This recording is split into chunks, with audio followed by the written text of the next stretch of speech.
saying that you're up for it, we're not doing it.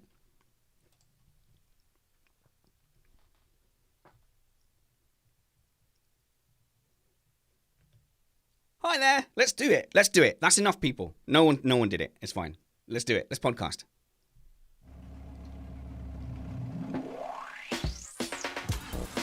Hi, everyone, and welcome to the Remain Indoors podcast, where we explore some lighter news from around the internet, have a grumble when required, and we'll talk about the ways we're keeping ourselves entertained. Remain indoors. I'm your host, Richard Spanners, ready. We're here for the next 40 minutes or so. Today, I'm only having one guest on because I want to focus in on him because he's so special. It's Matt. Two rumpets. How's it going there, Matt? My podcast wife, my little chickadee. Yeah. You don't like that? Going fine. I threw you. Yay, I threw you on an intro. I like that. I like it when I make you lost for words. No, you just like it when I don't talk. I like it when you facilitate me talking. That's the best a co-host can do. No, actually, on a serious note, like a few times of the last few weeks, we've had like really interesting guests either on here or on our F1 podcast when we had the big hitters on, where you have just been like the perfect team player and you've gone, I am not needed in the general noise here. I shall wait. And you were like a sniper co-host where you were like, I need to interject here. Bang, bang. Point made. Conversation led in an interesting direction. Now back in the bushes. Yeah, well, this is an interesting thing because I'm going to go with it's my musical background. I grew up playing in an orchestra where you have 100 instruments, or playing chamber music where the melody constantly dances back and forth between instruments. So you always have to listen and be aware of what role you're playing in the overall piece. So I think it just comes to me naturally after all these years.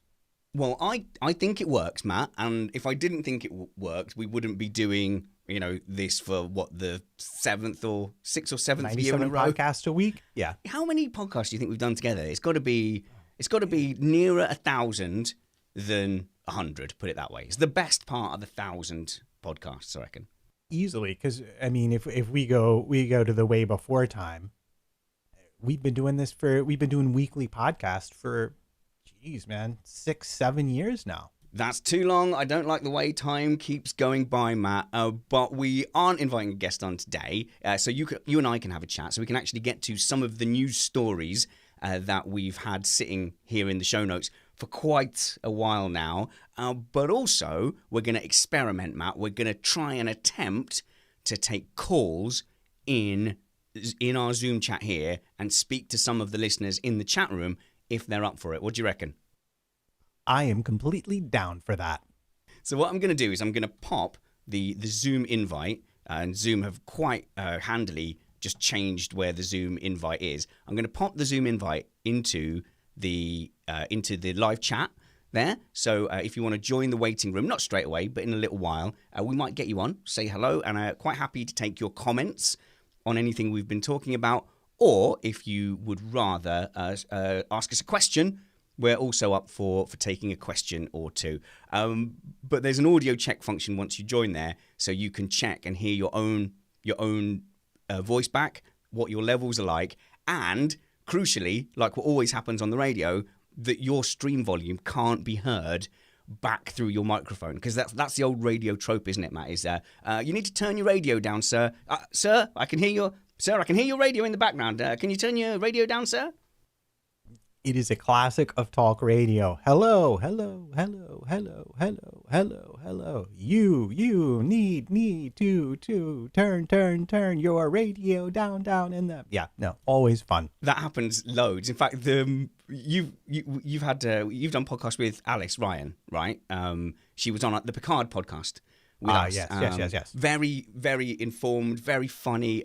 She is a improv actress as well, so she can always like think on her feet. So she's actually the travel lady when I do radio. So she comes on and I go, "Oh, Alice, how's the travel and stuff?" And that's her job, and she does that. But before the travel comes on, I'll just make stuff up with her. I'll go, "Alice, you've got a pet cactus, haven't you?" And she's like, "Right, that's right." And she'll never say no. She'll just go, "Of course I've got a pet cactus." She won't say, cactuses are a plant, you idiot, or no, I don't have a cactus, she'll just start talking about feeding her cactus and taking her cactus for walks. That's the level she's at. That sounds like a French film that my daughter watched. Walking your pet cactus. Is that? No, it was about an actress auditioning for a role, and they said the director was being all coy and said, "Tell us a story about everything in your bag." And she whips stuff out of the bag and tells all these fascinating stories about being in other countries and chased by bad guys. Leaves, and then it turns out the bag belonged to somebody else entirely. Okay, and then what does she have to do? Well, no, she's gone, but she was such a good actress, she was able to make up a story about all the objects in a bag that didn't belong to her, so she'd never seen them before she pulled them out. Love it. And that's a skill that I would love. Like, I've been toying with doing some improv acting classes just to be able to be sharper and more responsive, but it does kind of sound quite dweeby. Go, oh yes, I'm off to my improv acting class. Almost as bad as saying, "Oh, I have a podcast." Oh, it's exactly as bad as that. Like, honestly, like my wife was never really on board with podcasting as a job or as like a serious thing. It was always like a hobby, and it was in the way. So it wasn't family time, it wasn't work time or project time. This is like you going and playing a video game. She always treated it exactly like that until it started, building in some revenue and leading to a media career. Then she got on board with it.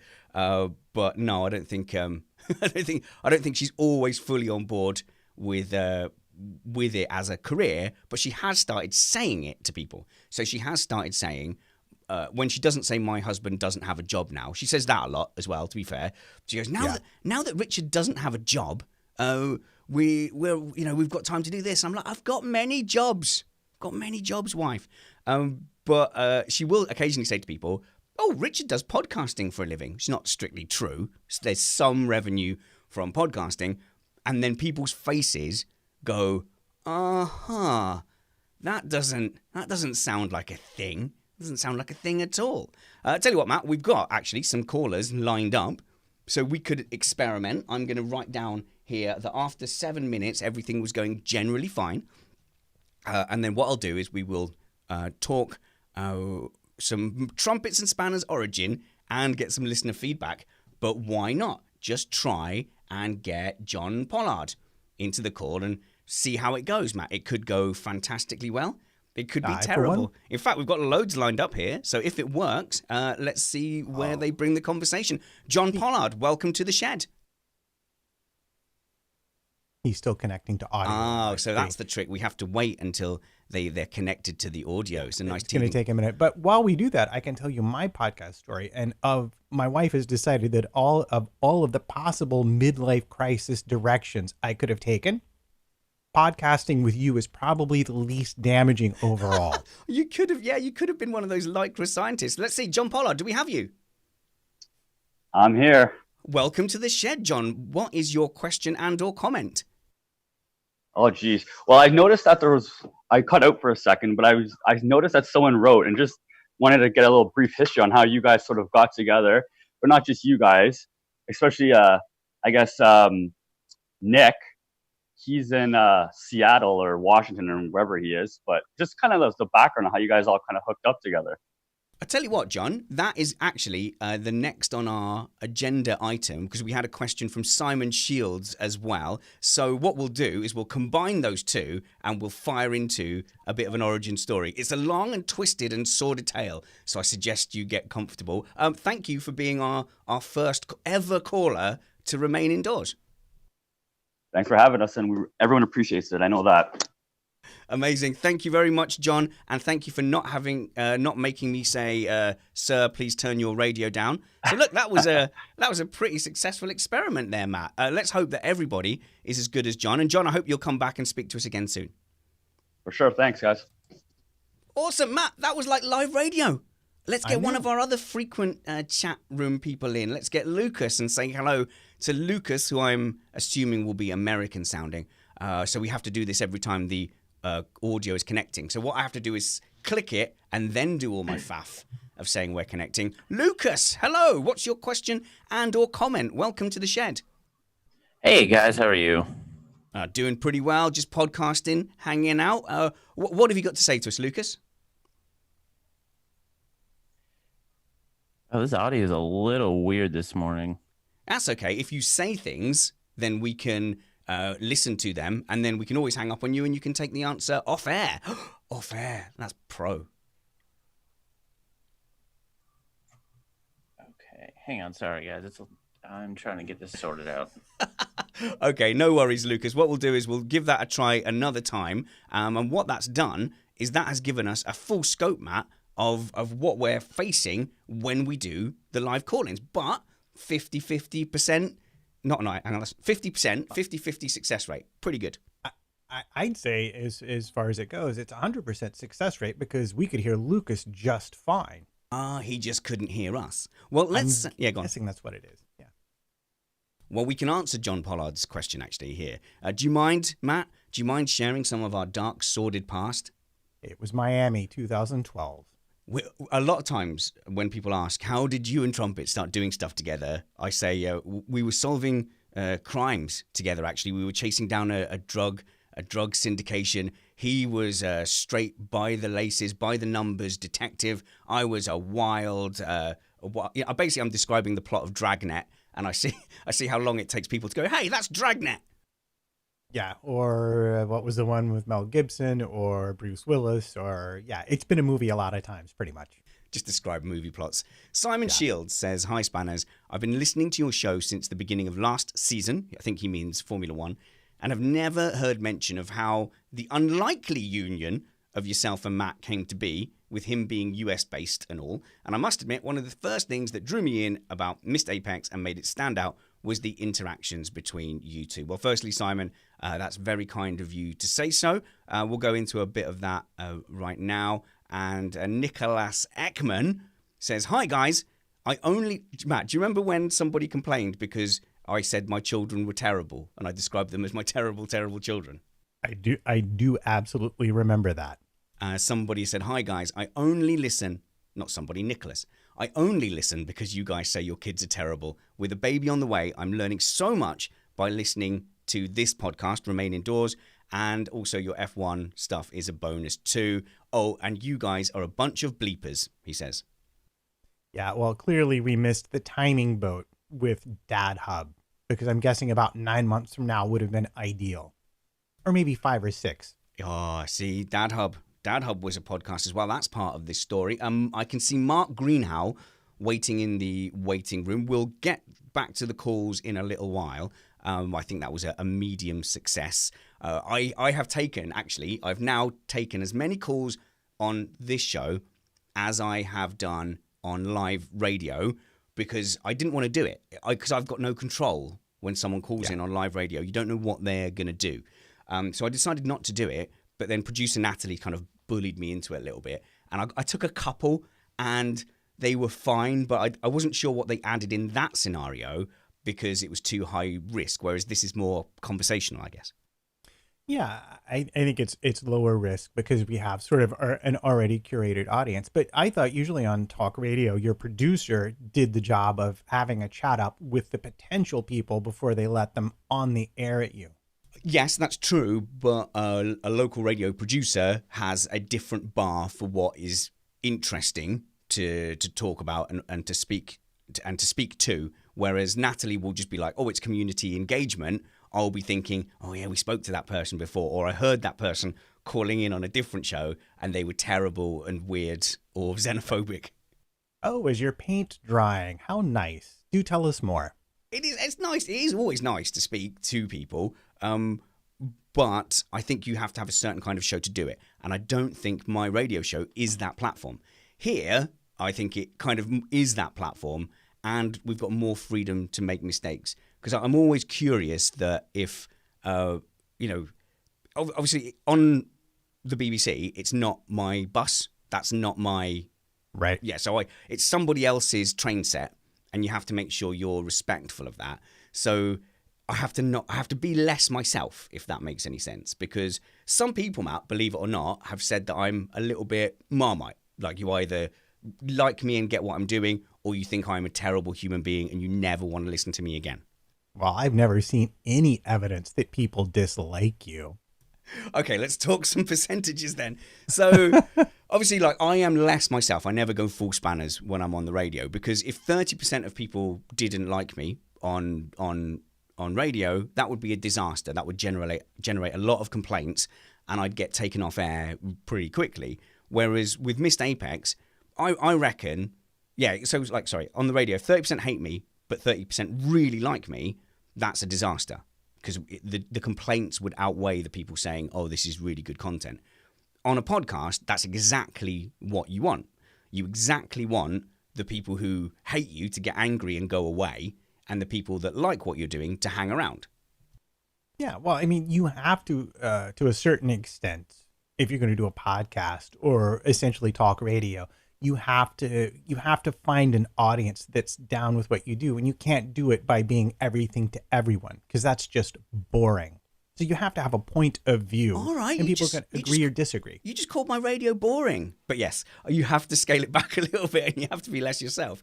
But what it means is that when you get new people coming and listening to your show, if you get a bit of publicity or you're high in the charts, you get a new wave of people coming into your podcast, you get a percentage of people that absolutely hate you. So you get a wash of hate mail, and both of us get quite a bit of abuse. And then the hope is that then the small percentage of people who think, oh no, this is in my wheelhouse, that's who stays around. And then over the years, you build up enough of those people. And then in our case, a small enough percentage of those are motivated to support us, interact in the chat room, join Facebook groups, follow you on Twitter, and then you sort of build everything up from there. If you took that approach on radio, you'd get booted off the air straight away. Yeah. Unless you were doing like the kind of AM radio that we have here in the United States, in which case you would make lots and lots and lots of money. Shock jocks. Yeah, shock jocks. Yeah. And conservative radio and so on and so forth. Yeah, but then you'd have to play loads of like bumpers. Welcome to Remain Indoors. Exciting music. Now you know. Let's see. Do you hate people of other colors? Tell me why. What do you hate about them? That kind of thing. Yeah. That sort of thing. By the way, while you were busy doing all that talking, I solved Lucas' audio problem for him. Oh, well done. That's tech support. You've learned from me solving your tech issues all the time. Ah, I see what he did. He had original sound on in Zoom. So if he turns that off, it gets rid of the echo. Thank you very much, guys. Don't feel like you need to run away from the chat, the waiting room in Zoom. We'll get to you guys soon enough. But yeah, so that's the podcast model. Keeping the small amount of people who don't think you're a complete knobhead and enduring the hate mail that you get. We get a lot of criticism. Matt, you get criticized for your pacing quite a lot, but that is your style, and that's also what I encourage you to do. But if people come on the show and they go, I don't want to listen to Matt giving long, detailed analysis and setting up topics by outlining the things we're going to talk about and then pushing it out to the group. Like, if you don't like that, then you're not going to like Missed Apex, because that's quite a core part of the show. So we want those people to come in, hate you, and then leave. But they always want to write an email on the way out. Yeah, well, I think if you look at any situation, if people who dislike or are unhappy are much, much more likely to be vocal than people who like what you're doing. And this is, I think, always one of the biggest problems, any show, any popular thing has, is you don't know it's popular because the people who like it just like it. The people who don't like it will get all whiny and complaining about it. Yeah, I mean, I'm in a lot of podcast forums and people say, oh, I only get positive feedback, but we're not getting anywhere. But the people who listen, they love it, and I don't understand why. And I think, actually, if no one's telling you what you're doing is stupid, then you're probably not doing anything interesting or different. So you almost have, like, when we get hate mail now, as much as it hurts, because I am a sensitive, delicate little flower, Matt, I do go, oh, that means we've reached out and found new people. Yeah, we found a new audience, and people have come in and had their opinions and shared them with us in most emphatic fashion, usually. But do you know who my favorite people are? Out of the, I think it's not unfair to say at least 30,000 people checked out Missed Apex last year and downloaded more than one episode. I'm guessing a little bit with the stats. I think the peak audience we had for one race actually was over 30,000 if you include YouTube. Yeah. Out of those people, 540 were motivated to join our Patreon, and they're my favorites. But that's, if you look at the people, we said if 20% kind of like you enough to listen, 10% think you're pretty good, and then 0.0001% are motivated to support you, it's actually a reasonable model. It does help buy food and microphones. Yeah, food, microphones, computers, audio equipment, cables. Yeah, all the stuff that we actually need to make the show sound and present even better than it already is. Or videos and computers will come up later. But we should do Origin stuff. There's 3 people waiting in the chat. This is going to work, you know. People want to come and talk to us. This is great. Yeah. But hang on, 5 minutes. 5 minutes. We're going to talk Origins. How did me and Matt get together? I will speak the name of the publication, Matt. I'm going to break my embargo on saying the name of the publication we were both working on. I know. What? And I'm going to ask, why, after all of these years, have you finally sort of gotten over that? Or have you? Or how have you gotten to a place where you can talk about it without just turning incandescent with rage? Because I guess time has kind of got on a bit. But before, I would say, say the thing, and then they'd go and tag them on Twitter, which it isn't useful. But I now know that the Twitter account is being run by our friend Craig Alderson, so he would be the only person to see it anyway. And when I refer to this publication, people always ask what it is anyway. So it's annoying to kind of go, I'm not telling you because blah, blah, blah. It was a website called The Judge 13. It was a Formula One website. So they had articles on there, and they were, shall we say, sensationalist. There was a lot of it was clickbait. Now, I will beg to differ. You were a clickbait journalist at TJ13. None of my articles were particularly clickbaity, and there was actually, at the beginning, there was a lot of really, really good, solid content on there. A lot of historical stuff and, deeper articles. The clickbait stuff, I think, came later after the podcast fell apart. Oh, okay. Fair enough. So basically, at the time, I was podcasting, doing the odd podcast with my wife, and oh dear, look at this. I've pressed the wrong buttons for the video. Sorry, guys. I was podcasting with my wife. We did a podcast called The Horror of Parenting, which we won't be able to find that anymore. And then me and Tony started a podcast called A Dad's View, me and him together, where we based it on his blogs. He did 15 blogs. And then sort of gave up on pod. And we always tease him now that, Tony, you're such a good content producer when you can be bothered. And it's true. He really does always produce good content, but just very rarely. And that is the kiss of death in the internet era. Yeah, he can't be asked. So I was doing that, and then TJ13, when you were already writing for them, they just put out a shout for guest bloggers. And now I can write, right? I can write occasionally, but the problem for me is I can't spew off writing like you can. For me, putting together 700 words is like a Herculean effort. It's like going out and building an extension in your garden. I can do it, but boy, do I have to recheck it and keep going back over it. And actually, the hardest thing for me is the physical typing and actually getting down the words on the keypad and one finger jab, jab, jab, jab, jab.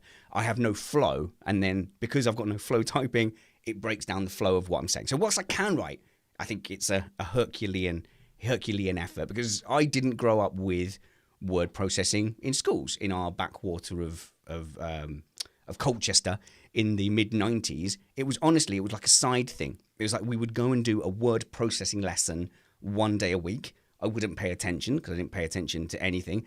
And I would go home and there's no computer there. So there was no real reason. It was why am I learning computers? It was kind of well, why would I learn to pilot a rocket ship when I'm never going to do it? And it honestly felt like I was never going to use computers or type.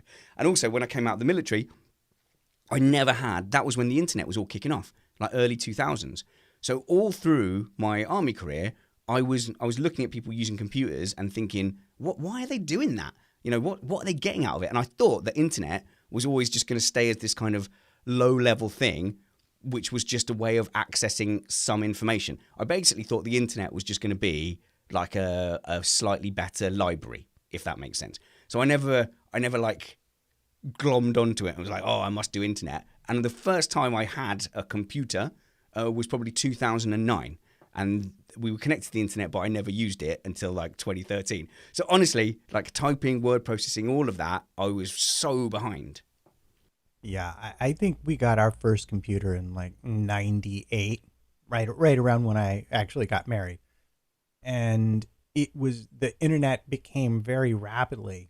I sort of, whatever, you go on it, and then I started to find these blogs, and they were talking about all this stuff, and I was like, there's all this information that was out there in the world, and the people who were experts in it knew all of it, and they're writing it down, and oh my God, now I'm learning everything all at once. And I, to this day, mourn for how Google worked in the late 90s into the early 2000s, because you could find things that, the whole advertising, none of that had been worked out. So it was just like, oh, you want to look up an article on rocket science? Oh, here's a rocket scientist who's written, a dozen articles on his own little personal blog. And now that would be on page 977 of your Google results, which are, at least half ads anyway. Dejotma says, how did you do book reports? Did you write them? Yeah, I don't think I ever... Well, he's saying he was mid-90s as well. I don't think I ever handed in a piece of work outside of word processing. Oh, maybe I'm misremembering, but I don't remember like handing in any coursework on word processing. I can't remember school, if I'm honest with you, Dejotma. If you can remember school, you did it wrong, in my opinion. Ra says, did Spanners use Napster? What was Napster? That was a music sharing software that eventually got sued out of existence. Yeah, illegal. No, I never did the file sharing stuff. And in fact, while my friends were doing the file sharing, my method of like nicking DVDs, let's be all honest, we all found ways to try and watch cheap films, was to go down to the corner of Woolwich Arsenal in the early 2000s and would find some traders who would literally, they'd stop on a corner, open a suitcase, and they'd have the pirated DVDs there, and they would be £1 each, right? So you'd go through there and you'd buy 5, you'd take them home, 2 would work really well, 1 would kind of be okay, but someone's head would pop up in front of the mobile phone or something that they were filming it with, and then 2 would be completely unworkable. And that's the lottery we used to take. I was talking to the chat room, so good story. Okay, that's fine. No, you carry on. And we can actually talk to the chat room in real life very shortly as well. So, gosh, it was a big diversion. Sorry about that. So, I thought the internet was a fad. However, when TJ... That was the point of the show. I know, it's fine.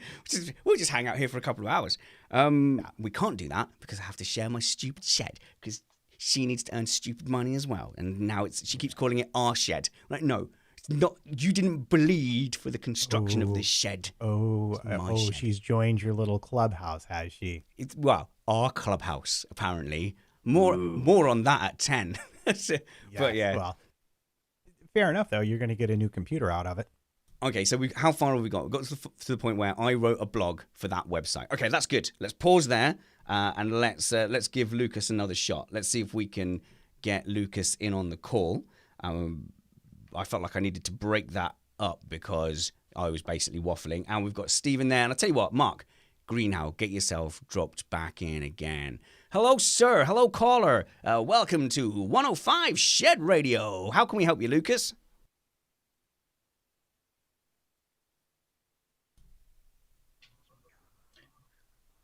How can we help you, Lucas? Sounded a little too much like US radio now. That's what I was going for, Lucas. I was parodying it. See, I've always wanted to secretly be a US-style shock jock. Yeah, we can hear you just fine. Oh, no. Here we Okay. Unlucky, Lucas. We will try another day, my friend. But thank you for the valiant effort. Let's get Mark Greenow on here. Now, we were talking about our favourite kinds of people, Matt. And Mark Greenow is one of those. He's been part of our community and our online Slack group and stuff for quite a while now. But he was saying in our Slack group today that he had an unfortunate incident with a potato chip fryer and had actually burnt his face. So he'd spent some time actually treating and burning his face. But Mark also takes part in our iRacing series. And the first thing I thought was, he's about the same kind of speed as me. Hopefully his injury will slow him down. Now, that's a terrible thing to say, but that is what I thought. Mark, welcome to the shed. How can we help, answer, or respond to anything?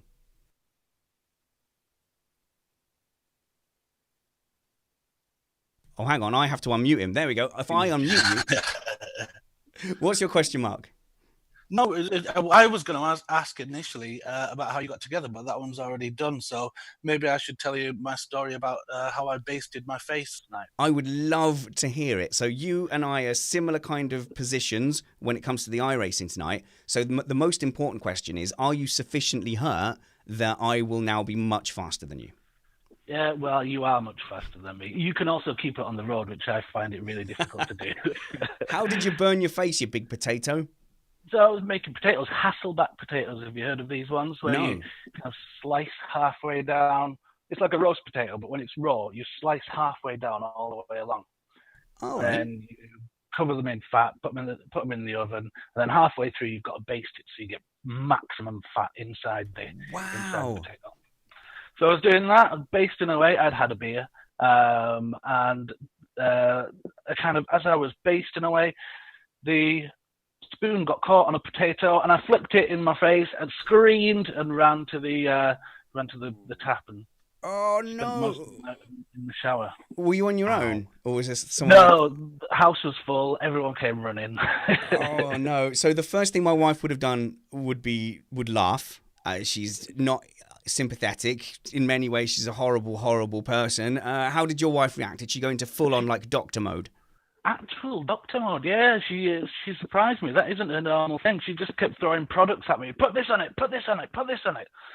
None of which I did, of course. I manned it out, toughed it out. Oh, men are terrible for that kind of thing. So you had to actually stand. You just stood in the shower, just going, "Oh, cool my face down." For an hour, and then I kept kind of running back up there when the hurt got too much. But you're still going to be with us tonight, iRacing, with some VR goggles on your stupid burnt face. I am, yes. Fantastic. Well, we will continue with our story and we will answer your questions. But Mark Greenhow, thank you for being the second successful caller on Remain Indoors. Thank you. Awesome. There we go. And Lauren, girlrunninglate.com is in the chat room going, "Oh, Spanner's failing to unmute again. All right, I'm getting used to Zoom conferencing. But when we have it set up..." Glad Tim isn't in the chat. I know, but when we have it set up for like lessons and for the virtual live audiences that I've been doing, hire me to connect with your fan base for a reasonable cut. Have a hassle-free audience with your fans without the hassle of technology or admin or booking.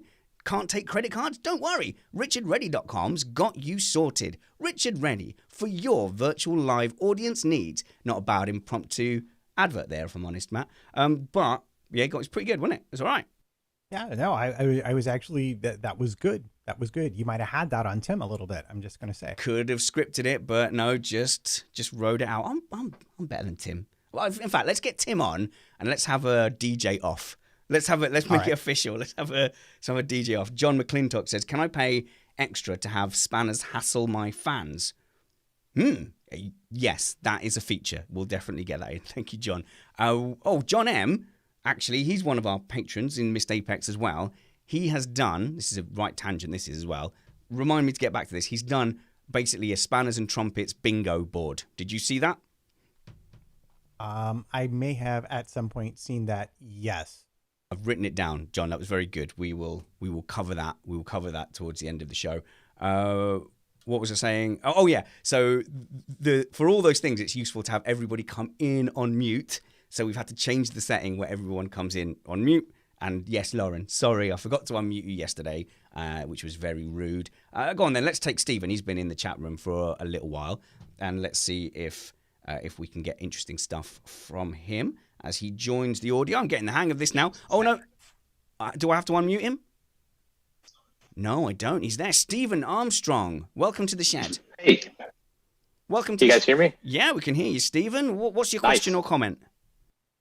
I was just going to ask, what are you guys watching on TV, or what's your movie selections during lockdown? I know, Matt, you were talking about Westworld, trying to catch up on that. Yeah, so that's like my personal one. What have we been watching? We watched because we had the free HBO. We watched Chernobyl, but that was for my daughter's Cold War assignment, and then we watched the Challenger disaster movie with John Hurt, just as a corrective to that in terms Jeez, of Matt. overall global perspective. Just cheer up, will you? Just can't you watch like Elf the movie or something instead of like, oh look, here's 2 hours of how you could die with all your colleagues. To be fair, I also insisted my daughter watch Dodgeball, a true underdog story, which she had never seen. That is very good. Dodgeball. We're gonna have to go and rewatch that. I'm gonna write that down. Dodgeball. Yeah, it was. There were moments where you're like, well, that's just a period piece, dear. They didn't really believe that when they said that. I believe it or not, right? My guilty pleasure for watching stuff, Stephen, for when like when you're just dozing off, you don't want to really get into something, but you want something to occupy yourself. I watch celebrity talk show interview clips, and I go down huge YouTube rat holes, like listening to if you find someone that you really like Steve Carell, and then I'll watch all these interviews of Steve Carell and Conan, Steve Carell and Jimmy Fallon, Steve Carell and Jimmy Kimmel, and I'll just go do that, and before you know it, an hour's gone, and I find myself completely putting myself in those shoes. Like, what will I do when Jimmy Kimmel finally wants to talk to Spanners? So, Spanners, it all started in a shed and then continued in a shed for many decades. How did that make you feel? Well, it made me feel crushed. Stephen, what are you into? What are you watching on TV at the moment? I mean, mainly catching up on old F1 races. Came over from Missed Apex, so I bought F1 TV, and I've just been plowing through old seasons. It's kind of boring, but it still kills time. And how does everyone else in your house feel about the old F1 shows? They're all right. Getting some new fans and stuff, but yeah, I think they're a little sick of it. Fair enough. What are they making you watch, perhaps, that you are not into? I don't know. A lot of cooking shows, I guess, maybe like stuff on, baking and cake shows and things like that. Like the Bake Off. I'm not really into that stuff. Yeah, that kind of stuff. I know there's like that Great British Bake Off show and some other stuff on Netflix. It's terrible. I cannot believe that became the most popular thing in the UK and the world, because the Americans seem to watch the British version of Bake Off. And it's like, that's what all Americans now think Britain is like. We'll just hang around in tents and bake things, and then they taste bad, and then we yell at the people who made the thing that we asked them to make and make them feel bad as people. No, you know what it is? I think that I've discovered this about my daughter, just a tiny bit of sharing, not too much. She is insanely competitive. No way. But socially, she refuses to admit to it. And I think the thing about Bake Off that is great is that they're in competition, but they all become friends and help each other out. And I think that just really appeals to the duality of her nature. My wife likes it for the same reason too. I just like to see the disasters personally. Yep, it's basically, it's why I watch You've Been Framed. I guess there's an American equivalent, but it's like home videos where people get hurt. Yeah, that happens frequently in real life. So yeah, I'm down with that. I tell you what we haven't done with our callers. We should ask everybody where they're from. So Mark, by his accent, let's just say he's from up north. Probably, I don't know, pick a northern town. They're all exactly the same. Let's say Leeds. So we just spoke to Mark from Leeds. Stephen, where are you calling us from? USA, obviously. Cincinnati, town in Ohio, kind of in the Midwest.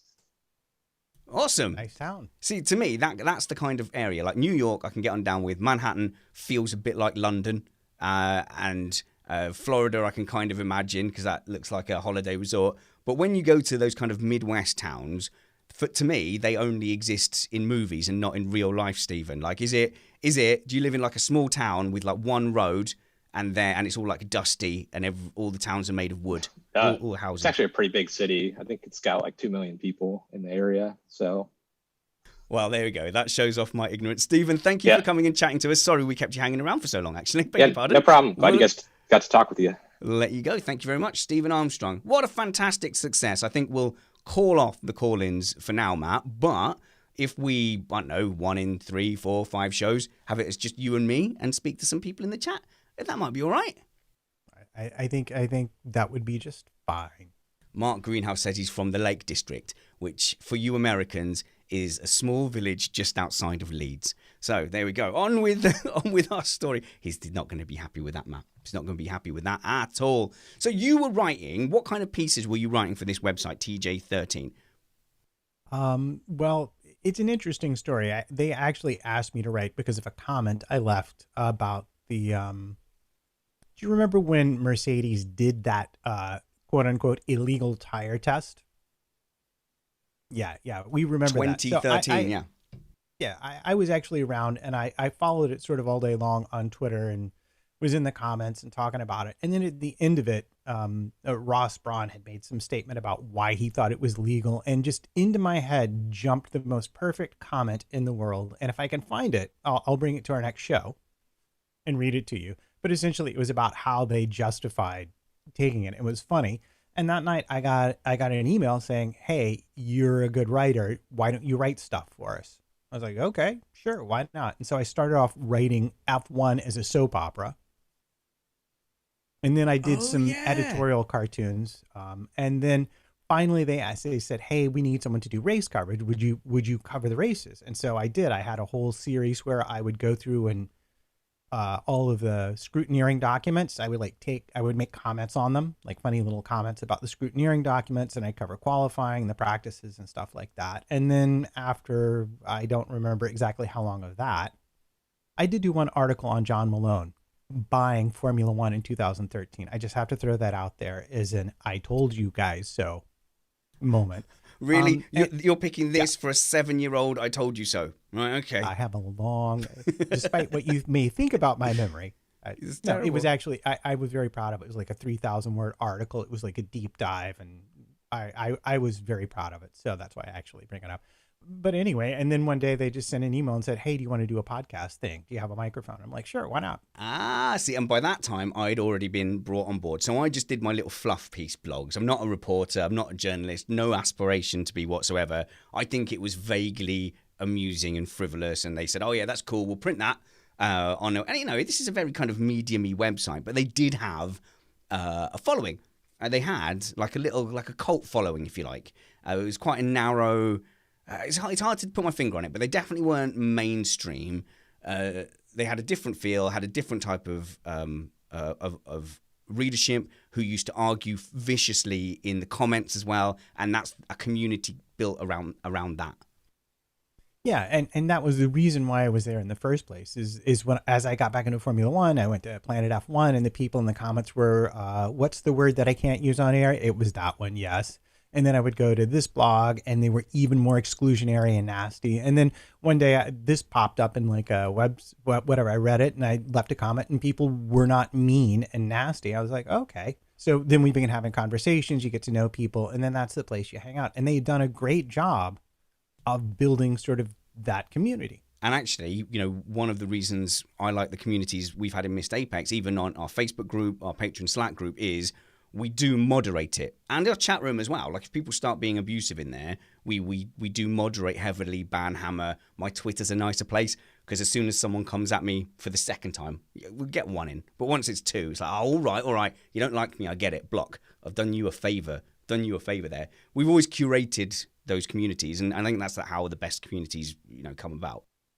Yeah, no, I would agree with you. You have to pay attention. You can't just let people say whatever they want whenever they feel like it, because eventually someone shows up who is either socially inept or actively trolling. Yeah. And then people will just go away because they're not there for that. So what happened then was the general manager, if you like, who wasn't the owner, was chatting to me about my blogs, also then found the podcast I was doing with Tony, which was A Dad's View. But that had recently kind of fallen apart because, as we know, Tony, very good in his execution, not so good in sustaining that execution. So that pod faded very quickly, actually, after only about 8 episodes. But it was enough for this guy to go, "Oh, you guys do podcasts. We've been thinking about this thing, podcasting, for a while and see that you can already produce that. Do you want to come and do that with us?" So I was like, "Yep, I've got an absolute plan. I know exactly what I want to do. I know what I hate about the current podcast we're listening to now. We're not going to have 10 minutes about talking about what wine we're imbibing. We're not going to go around in circles. We are going to have a plan, an introduction, topics, boom, boom, boom. This is how we're going to do it. And I said, the most important thing, I said, you've got a team of writers there. I said, no way it survives with me and just one other person. Get all your writers in to do it sometimes. And then as people drop out, we can keep rotating new people. And I'm pretty sure that is the point in which they called you up and said, come and do some podcasting with us. It sounds about right to me. Yeah, there we go. And then there was a really strange dynamic, because then the owner came back from France or somewhere, and he suddenly saw this thing being made with this, I guess, cocky and confident person. And as we said before, with the Marmite, he hated me instantly. And he's an ego-driven guy. I don't think even that's not even slating him. He was an ego-driven guy, and he hated not being the guy. He wanted to be the guy on his website. So he would come on as a guest on the podcast, but he wasn't the main guy, because A, he wasn't a presenter, and B, he didn't have the technical ability to do it, because podcasting used to be quite difficult. It's easier now, but at that time it was a harder technical barrier to overcome, and it was a newer thing. So he was very irritated at not being the main guy. And then what made it worse was that I quickly identified, Matt, that you and I were bouncing off each other very well, and that I could base news stories around you. I could do what I do, which is a little bit of filler and a little bit of, hello, everyone. How's it going? Race cars are brilliant, aren't they? You've seen how fast they go. They're all like, yeah, oh, it's so good. Matt, you were telling me an interesting thing about Mercedes. And then you would, lay the thing down and actually give us a basis for a story. And I think we quickly became a good pair. Yeah, no, it was pretty obvious straight away that you were very, very good at what you were doing. And I knew a lot about what happened at the races because I was doing all the race coverage. And I still do. And you can find all of them over at Summer's blog if you ever happen to. And maybe on Missed Apex too. We've been discussing porting my work. Oh, yes, no. And we are set up for that now. We have some articles going out at the moment. But yes, admin, they like it when we do our admin on air. I know. But go on. So I would know a lot about what happened over the weekend, and I would always do a feature like things we learned this week, which I tried to make it funny.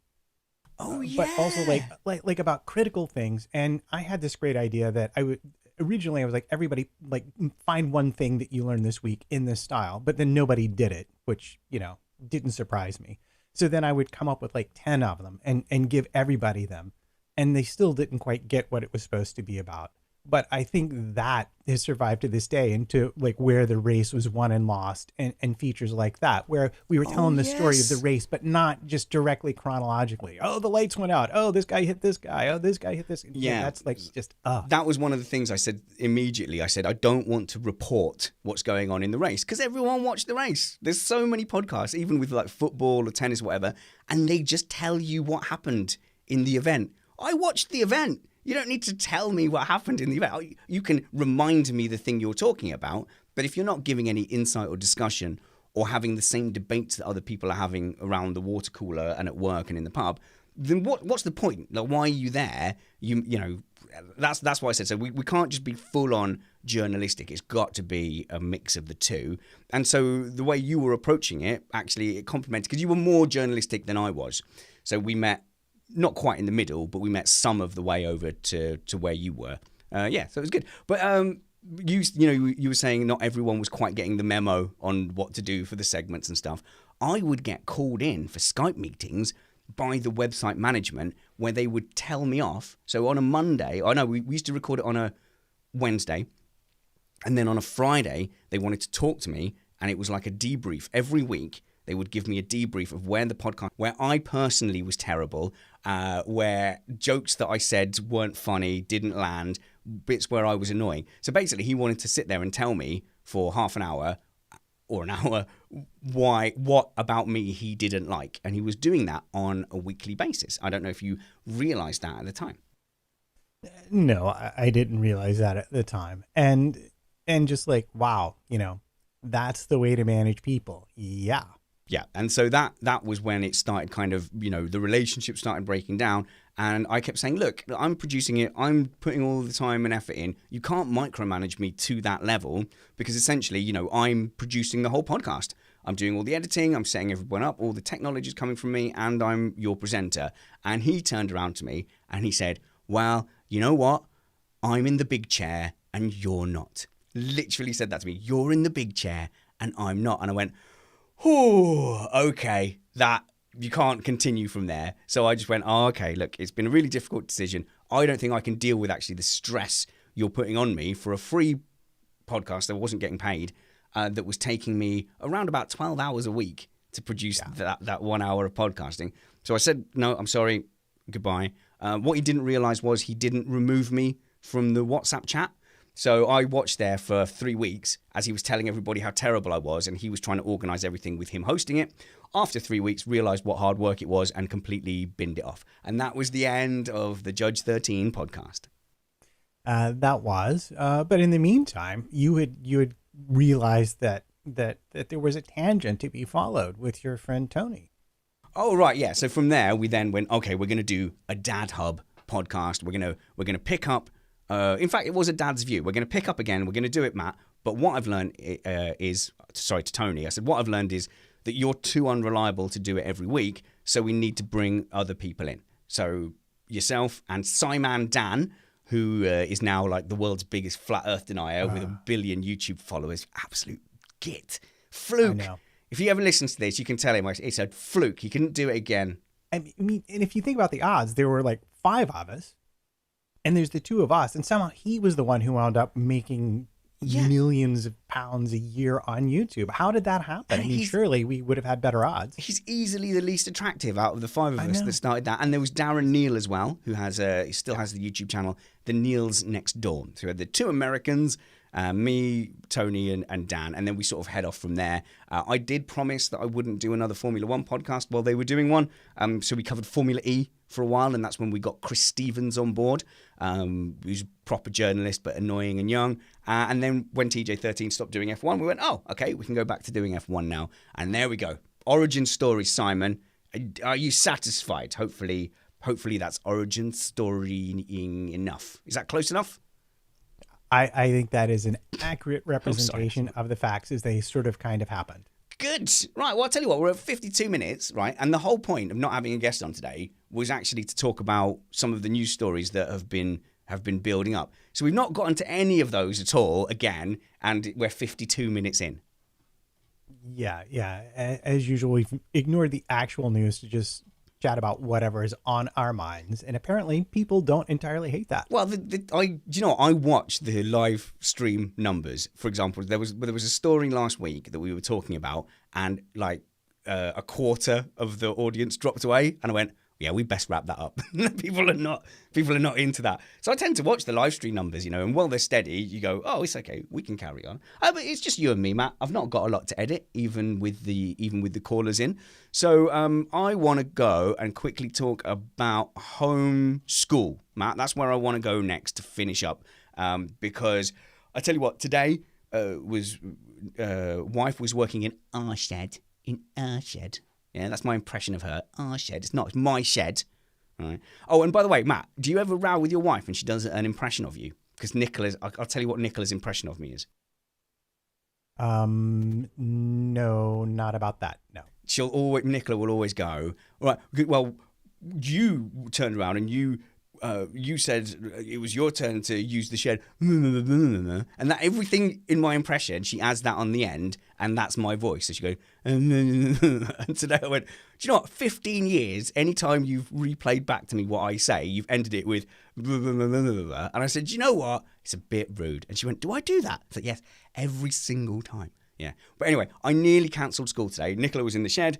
I was with the kids, and I felt like no one was feeling it, and I thought, well, you're not on fire. What's the worst that is going to happen today if I just go, right, homeschool cancelled, let's all play Nintendo? Like, nothing terrible would happen. I was close to that point of just going, do you know what? I'm not up for it today. I don't blame you at all. My daughter, there have been times where both my wife and I are like, you should just stop working now and take a break. And she works herself up, and I share this thing. Like, I'm terrible at bureaucracy. I know. Shock, horror, right? A musician, terrible at because admin. even the simplest sentence, I'm like, okay, that can mean 3 different things. I wonder which one it really is. Now I have to know for sure before I proceed to the next step. So I just like, I cannot be bothered. My daughter is the same way. And the problem is all of her school instructions are now basically written down sentences. So every question she answers, she has 9 other questions about what it really meant. And there's not really anyone she can ask about it. Now, with the benefit of time and having done well in school, I can read the question. I'm like, no, really, you should just put this and move on. But no, we need to talk through extensively every single possible interpretation of the word but in this sentence before we can move on. And sometimes that can take hours. But she's real anxious about her grades and really wants to be sure of things before she Okay, she but turns them in. why are you involved? She's 15, so why are you involved? I don't remember anyone doing any work with me when I was 15. I didn't do any work, to be fair. Not doing work so much. She does the work herself, but things like chemistry and math, I help her with when she gets stuck because there's no teacher to go to and ask. And so the sciencey stuff, that's my wheelhouse. The last AP project was about the Cold War, and that was like my childhood. So there was a lot of questions about that. Matt, who does she ask? Generally, is it generally you or Amanda? It depends on who's in the room, but if it's chemistry, if it's math, it's always me. So I'm always on.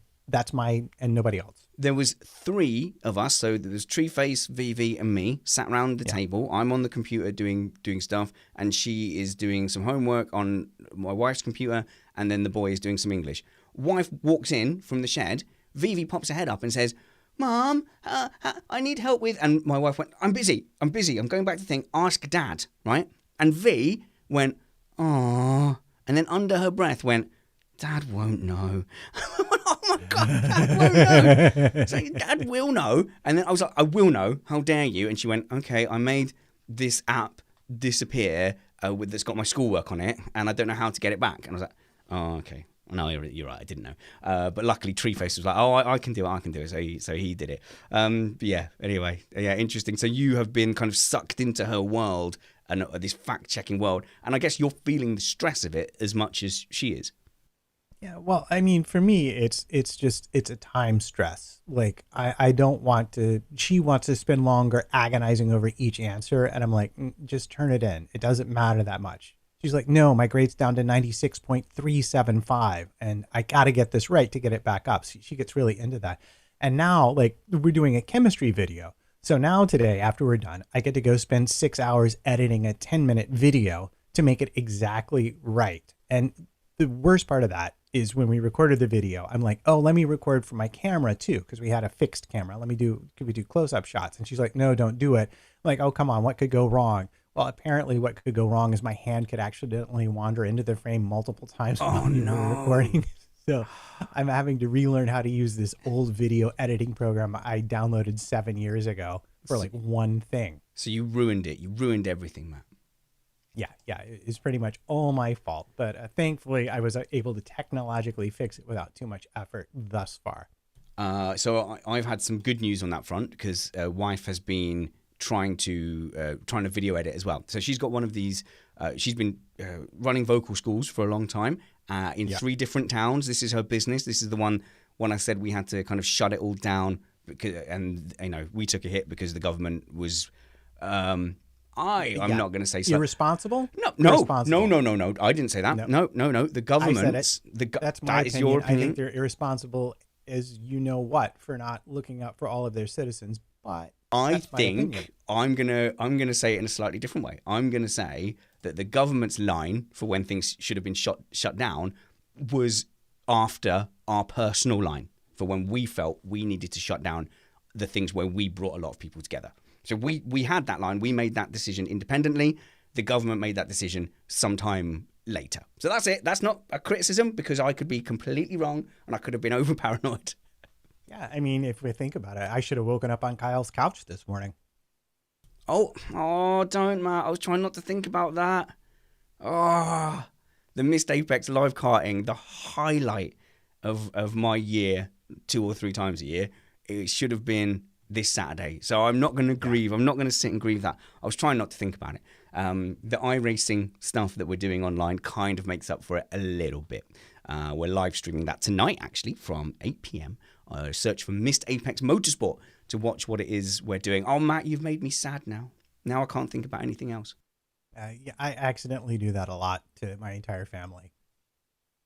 So she is keeping that business going by obviously doing online lessons. Actually, pretty successful.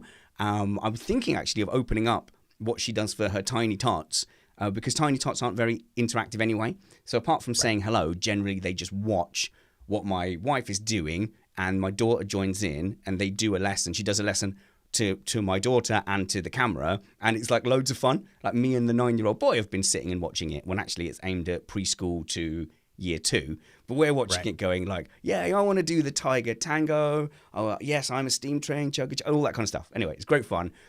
So we're keeping that going for the younger kids. For the older kids, they still want to produce stuff, so they're sending in, they get the lesson of what they're doing, send in the videos, and then we spend time sitting and hacking up the videos and putting it all together as if they've produced this thing together. And then that's still, the activity has value.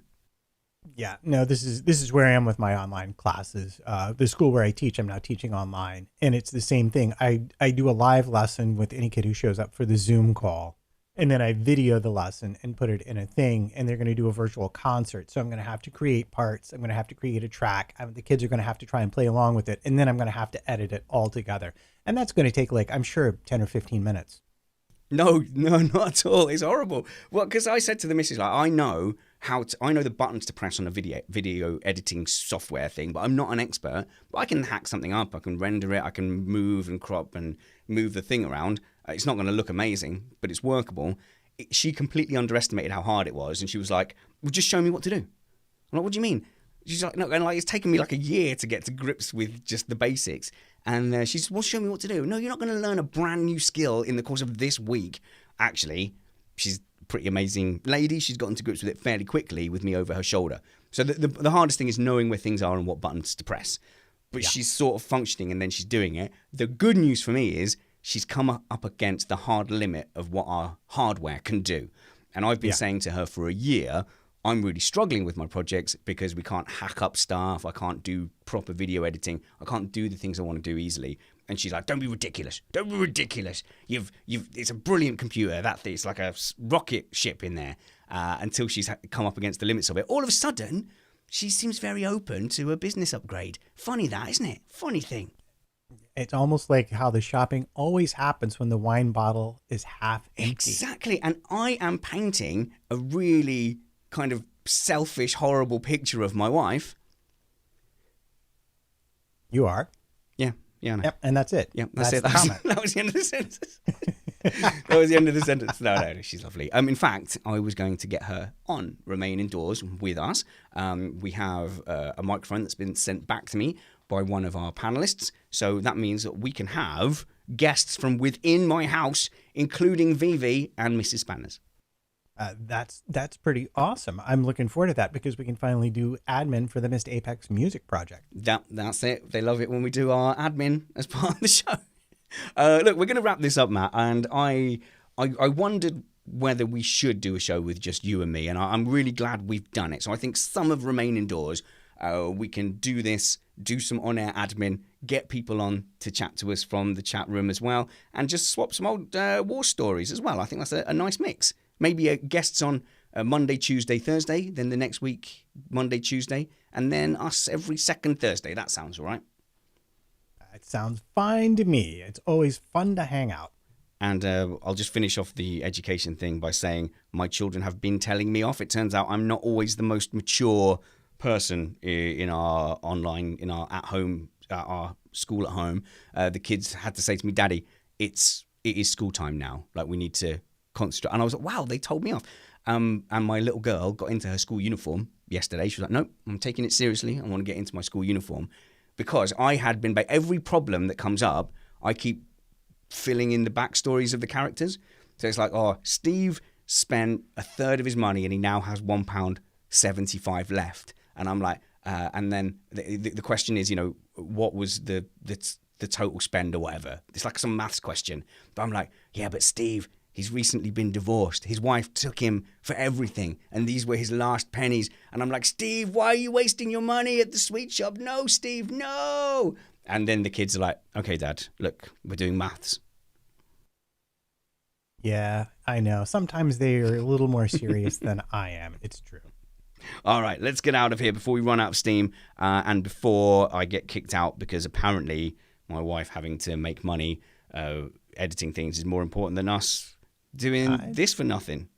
Yeah, I know. Well, not for nothing. I mean, look at all the people who are in the chat room. Look at all the people who are already downloading the show. That's true. There's hundreds and hundreds downloading the thing.